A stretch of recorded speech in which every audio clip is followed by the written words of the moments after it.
YouTube, what is going on? It is Ajax here with the final installment of the Revell 57 Chevy Bel Air 2-door sedan build. This is the final reveal, and like honestly, it's been a great experience. I wish I could have got this completed quicker. I wish I could have finished sooner. Unfortunately, the weather out here in California is not cooperating so well. Even now, shooting this video, I'm in my garage and it is well over 90 degrees in here. So the heat was an issue, but it's a double-edged sword because at the same time, while I didn't get a chance to work on this as much as I wanted to, I also didn't rush or finesse it at the end of the line because, yeah, it was just too hot to work out here. So before I ramble on any further, let me get this box out of the way and show you guys the finished product, all right? Okay, so there it is. We will bring her in closer here and give you a once around real quick. Let me adjust the camera just a little bit here. And that is the finished product. Yep, and personalized license plate and all as per usual. So the colors here are a jet black for the roof and the steel rims, and I custom mixed a shade of yellow to kind of get the colonial cream that they used in this year, and it's not by any means a perfect match, but it is wholly adequate for the look that I was going for. Really happy with the finished result. Along the sides here, the trim was a combination of bare metal foil and Molotov's liquid chrome pen. The tires were not. I ended up not using the tires supplied in the kit. They are the AMT Firestone white walls, and like I said, they just sat a little bit better, and was happy with that look. The car, let's see, I don't know if I can adjust the camera so that it'll pick it up. Pardon the shakiness here. I'm trying to lower things a little bit, see if that will pick up the angle. But the car is probably, I believe it's lowered at least 2 or 3 scale inches. The way that the vehicle sits by default, those wheels up front, or the tires up front rather, the white wall clears the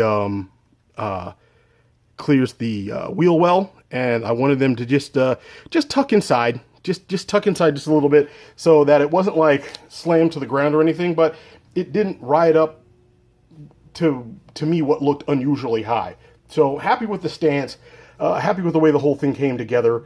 It was a really nice, pardon me, really nice kit to put together. It, for the most part, fell together, and I'm really pleased with the final result.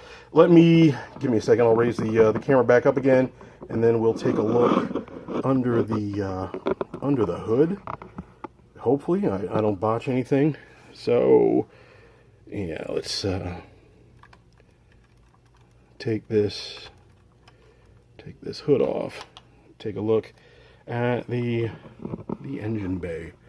All right, so of the things that I did in there, you can see that it's wired, and the finished product, I mean, the wiring is good, but the wiring is largely obscured, so not a huge deal. But I even with the test fitting and whatnot, I didn't know that the firewall was going to butt up against the wires like that, or the wires were going to butt up against the firewall like that. And had I realized it was going to look like that, I probably would have planned a little bit differently. I mean, nevertheless, it still looks solid. There's my fuel line, and like I said, it's largely obscured by the air filter there. So it looks like unless you angle it just right, even then it's tough to tell, but yeah, that works. The other thing is the hose to the radiator is actually a rubber hose with, if you can see there, I should have a pointer of some sort to point it out. Right in there, that's actually actually a rubber hose with photo etch on it. So I just felt like with the other bits and pieces of detail that I had added, that would give me a a better look. And you'll have to pardon me for clearing my throat and everything. I'm actually getting over a cold. I finished this build shortly after I posted that video last week, but was already in the basement a bit when I shot that video and have been sick and recovering from a cold for the past week or so. And I can tell you guys that being sick is never fun, but having a cold during the summer is especially horrible. Not a good place to be. Okay, so I'll probably have to go and put a couple screenshots in here. I'll try and get you a shot of the interior. You'd seen the interior before, but yeah, there it is again with the seat belts. See if I can zoom in and get you in there. It does not look like it's going to focus up for me, and that's fine. That's fine. The last bit here, you've already seen the underside, but let's turn her over, give you a look-see at that. It's tilted on the side there. Make sure it doesn't fall over on me. That would suck.